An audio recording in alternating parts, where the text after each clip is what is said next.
a delight to see you on this marvelous Monday. Here to talk about Kaizen culture, and this is a 10-part speaker series designed to expand the way we think about continuous improvement. We're very fortunate to have Jamie Flinchbaugh. He's a renowned thought leader in the space of continuous improvement and lean and many similar topics. He'll be here talking about engaging people in solving problems. This dovetails off of his book, People Solve Problems, which was released last year, if I'm not mistaken. Time frame, more or less. Little year before. Just year before? Okay. End of the year. So, gotcha. Okay, so over the next 25 minutes, prepare to be challenged to think about Kaizen and continuous improvement in a way like never before. Quick agenda, we'll do introductions, our main presentation, engaging people and solving problems. Jamie will take us through that.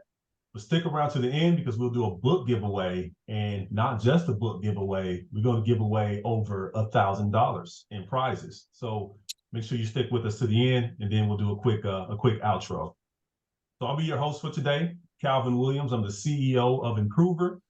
I have about 20 years experience in operations, continuous improvement, strategy execution, and similar topics. I've worked with some great companies, Nestle, Mars, Colgate, and so forth.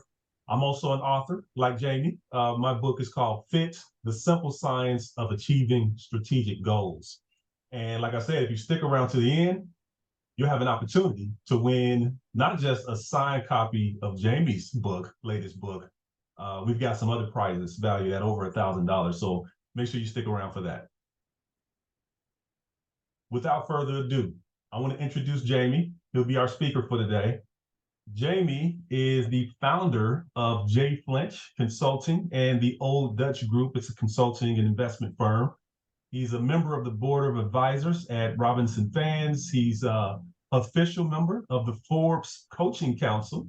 He's a Master of Science at MIT, Bachelor of Science at University of Michigan.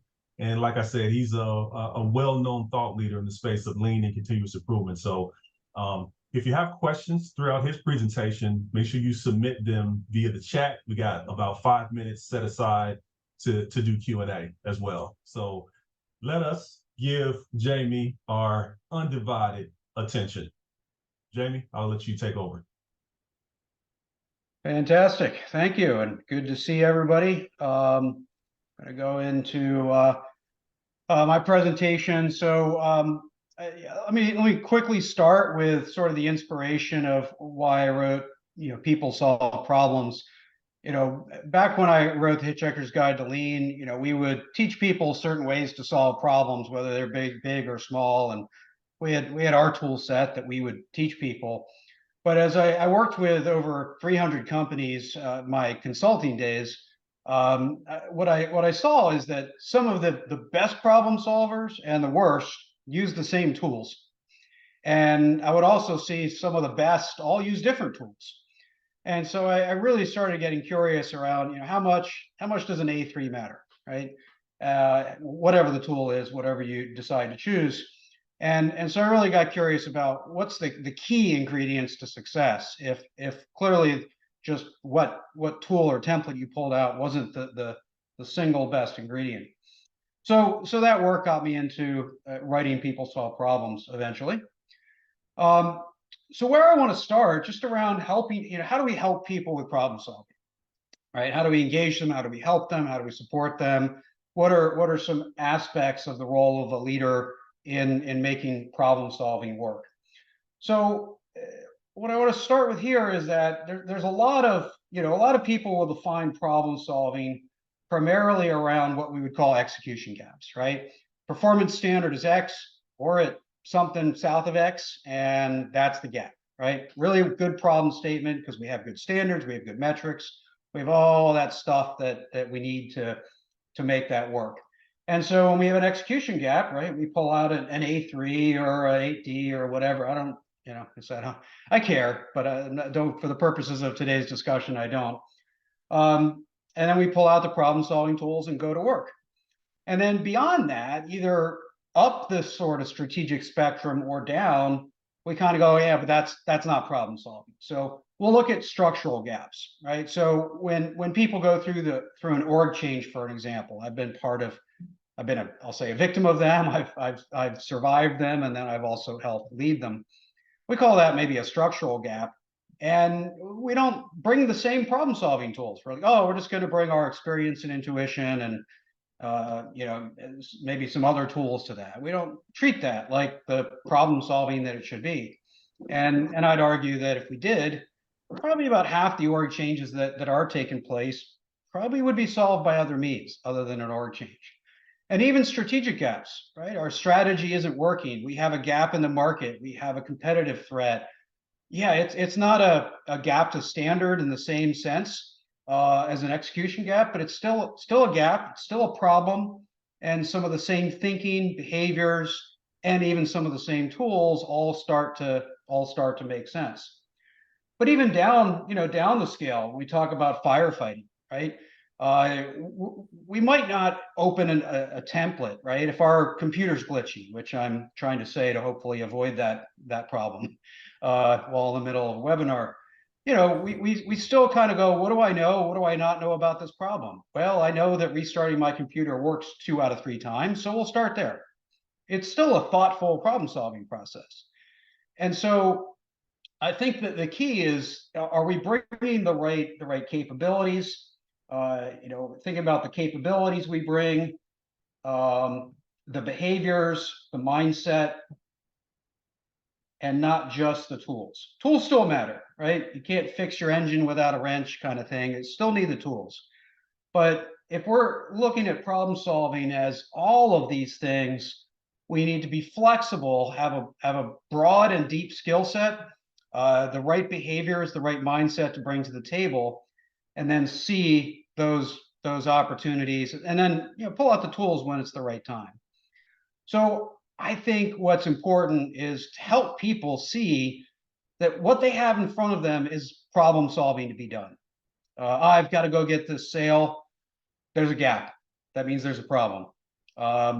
Whatever that might be, a lot of the gaps, a lot of the barriers, a lot of the challenges that we face, if we think about it as problem solving, we're not painting ourselves into a corner where we have to go fill out a template, but we're actually opening up the possibility of using the skills that we bring to bear when we have those execution gaps, and we do it with great rigor and precision. So to me, that's the best way we could help. I actually, if I were going to write a second edition of the book, I'd put a whole lot more about this point.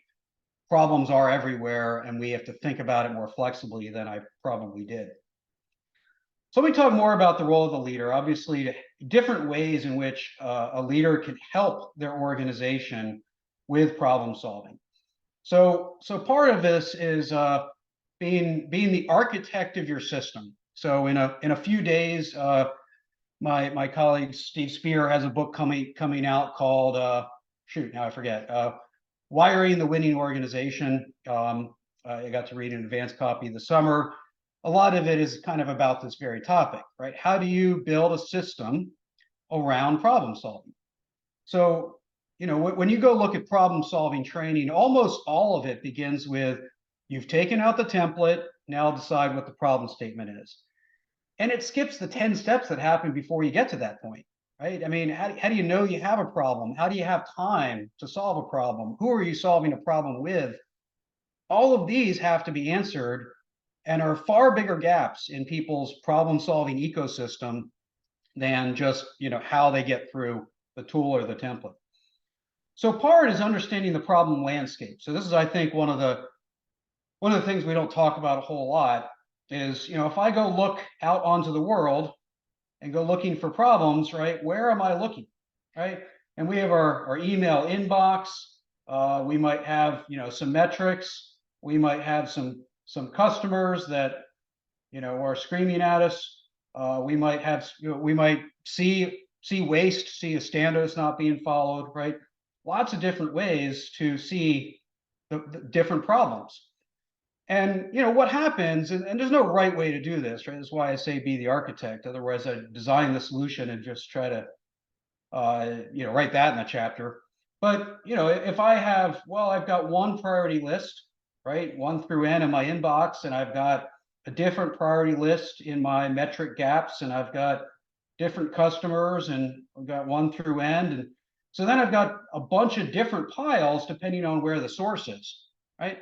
But you could actually say, well, all of these are more important than any one of those. Right? Not necessarily, right? But if I don't look at my problem landscape in a healthy way, in a consistent way, right, we end up with essentially a heuristic that says the squeaky wheel gets the grease, right? And by no means is that the right way to prioritize our problem solving. So none of us have enough capacity to solve all our problems today. Sequence matters, prioritization matters, but to do that, we all have to have a handle, our arms around our problem landscape. And so the leader's job is to help build or architect that system, including the right rules, heuristics, as I said, for how do we prioritize the different buckets? How do we prioritize across the buckets? How do we prioritize within the buckets? So that's, one of the many challenges we face. If we don't have a handle on that, what ends up happening is we start lots of stuff and finish none of it, because there's always a new priority that pops up. Another aspect of being an architect is building the right help chain. So and-on is another term for this. So this is the lean jargon word for it. I do my best to avoid jargon. I'm not always successful. And for those that use the word and-on and have good familiarity with it, then it's not jargon to you, which is great. But for most organizations, it's an inaccessible term. And even when we understand it and look at, some of the more popular examples, they're very much manufacturing examples, and they don't, we can't port the solution into our own space. So help chain is basically how do we connect the help to the problem, right? How do we link them together? And it's essentially 5 things. First, we need a definition of a problem. So what is a problem, right? If I believe that we're behind schedule at 3% behind schedule, and my boss believes we're behind schedule when we're 20% behind schedule, we're not going to be on the same page, right? One person is going to be, waving their arms around saying we got to act, and another person's going, calm down, everything's fine.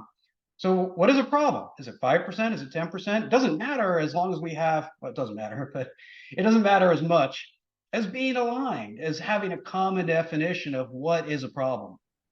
Second, and I'm not an artist, so this is one of those things, I'll tell you what it is. It's a magnifying glass. How do we see that it's a problem? How do we spot it? Right? How do we know it's there?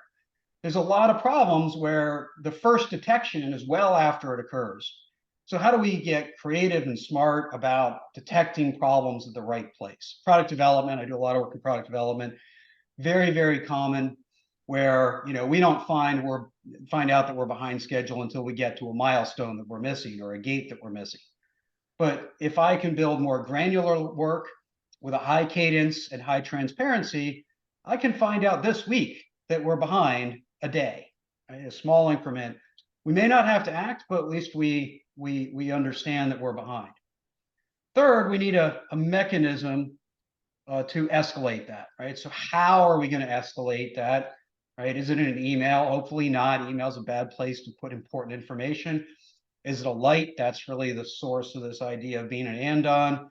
Is it a text? Is it a meaning that already exists? Do we jump up and down? That sometimes works. But as long as we all agree this is how we're going to escalate or elevate or connect that problem, then we're in the right place. We need to decide who we're going to elevate or escalate that to. The root case is that we elevate it to the boss, but they might not be the right person. There's a lot of environments where that's not the right person. There might be a technical expert that can help better, could be a peer, could be an internal supplier of resources, but we have to be clear who that is. If we raise it to our boss and all they end up doing is going to get us help somewhere else, it's not an efficient design. We're not connecting the help to the problem. And then last, we need a way to respond, a clear expectation, right? Is it 5 minutes? Is it 5 days? what's the standard? So how do we respond? So when we get this right, we have, 5 elements, right? Definition of the problem, how do we find it? How do we escalate it? Who do we escalate it to? And how do they respond? And we don't have to worry about lights and cords like you might see at Toyota. We can simply ask those questions and say, how do we get the help to the problem? That's what we're trying to do. And again, our job as leaders is to architect that, to make sure our ability to manage abnormal conditions is in place and people aren't sinking, aren't guessing, etc. I want to cover a couple of these pretty quickly, just because I know we only have a little bit of time. Here's one that I think is particularly important. It's what I call the 25 problems problem. And it's basically this. For most leaders, I don't care if you're a supervisor or a CEO, there's a habit where we kind of say, very few people have only 5 direct reports. Let's just imagine you did, and each one of those people had 5 problems. The myth is that then the boss has 25 problems. The problem is those aren't your problems. Those problems are their problems, right? And so just because you care about this one, or this one's really big, or this one's really important, doesn't mean that they're your problems. They're still their problems. This is your team's job. Your job is not to be disengaged with those. This isn't a choice between micromanagement and abstraction or abdication. This is about understanding what's in these 25 problems. What's the insights? What's the information that tells you what problems you then have to go fix? So if you have a pattern in these problems where your internal customer and you are misaligned over and over again, great, go work on that. That's one of your problems as a leader. If you find out that you have a missing capability in your team because there's a pattern in this set, great, go work on that, put that on your list. But if all you're doing as a leader is jumping into your team's problems, you're not only are you sort of stealing from them the opportunity to engage and to learn, you're actually not doing your job, which is finding these problems that you and only you can find, solve, and take ownership for. The last thing I want to mention is, as I said before, culture or shared behaviors is sort of the simplest way to talk about this. Somebody has to build that culture. Somebody has to shape that culture. And I always like the word shape because you're not the only influence, right? No matter what you do, there's going to be other influences from outside the organization, from outside your team, from within your team. You can't control it, right? You can't control your culture, but you can influence it. You can influence it quite a bit if you have the right plan. So here's sort of our simple formula for how we think about culture change. It's that our principles and beliefs, kind of what's inside our head, that shapes our behaviors. Our behaviors determine our actions determine the results. Now, most change happens here, right? We get people to take different actions, but the leverage is up here. Now, I like to focus on behaviors because behaviors are observable, right? I can't observe somebody's beliefs. I can guess at what their beliefs are based on their behaviors. So if behaviors are what we're going to observe anyway, why don't we just focus in on that? So why it's so important to be observable is I can see them do it. I can hold them accountable. They can see me. Now, where do our beliefs come? This will be the last point I want to make, is that they come from our experiences. So our job is to create the experiences that shape the beliefs, that shape the behaviors. And so any leader can figure out what those experiences are that are going to have an impact and drive the right culture so you don't end up with an accidental culture. So threw a lot out very quickly, but wanted to kind of hit some of that people side of problem solving. You've all seen plenty probably about the tools, and we'll stop here and open it up for questions. So Jamie, I first want to say phenomenal presentation. Love the whiteboard style. It's really good. It's really engaging, right? Much more so than traditional PowerPoint. I gotta pick up a whiteboard and play around with it because this is really cool. You got to make sure you got to be comfortable spelling in public. That's always a tricky Yeah, part. spelling, drawing, and this is I have to take my skills game to another level to play to do this as well as you do anyway. But so excellent stuff. All the rest of us, if you have questions, we got a few minutes set aside for Q&A. Drop them in the chat. But while you do that, though, why don't we do a quick raffle? I think Jamie says he wants to give away a book, right? A signed copy. Yep. That's you can't. That's better than money can buy, right? You can't buy a signed copy, right? That's only you got to be connected for that. So, Jamie, since you are our distinguished guest, can you do me a favor and pick a number between 1 and 20? 5, because that's the size of my family. So Number 5. So 1, 2, 3, 4. That would be Brian McCarthy. Brian, congratulations. Brian, this is great because Brian was a speaker at our previous in one of our previous series. So congratulations, Brian. We're gonna have to get your mailing address if you don't already have it. We may and get that over to Jamie so he can get the copy of that book sent out. So everybody else stick around. We got more stuff to give away in just a moment, but let's get a few questions out there. We got one from Rodney. Rodney asks, any advice on how to identify and tackle structural gaps? that's a good question. It's a hard one in the time we have, but I'll do my best. I think first it's this point. It's understanding the problems that we have underneath in our organization and looking at the patterns, right? And then we kind of have to look at those patterns and those problems and start to ask ourselves, is there a simple, and this takes some intuition and experience, but is there a simple process change that is likely to alleviate this problem? When it doesn't seem like there's a good chance we need a structural change. All right. So as an example, I work with organizations that end up with an org change where they have a organization that has to focus on big things and some little things, and the little things are always getting less attention, maybe their products or something like that. And then we kind of go, there's not enough metrics in the world to kind of draw people away from those giant projects. So let's split them into two, have a fast moving small products and a big project team, as an example. So I think when you see patterns in this stuff and it can't be fixed easily with process or clearly with process, then you may have a structural problem. I think that's phenomenal.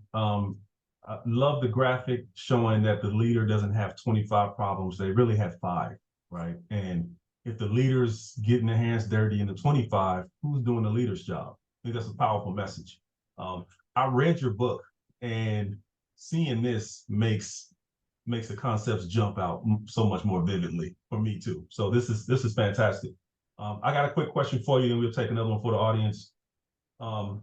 I think a big challenge with problem solving, it's the whole people willing to step over the mess instead of stopping to pick it up, right?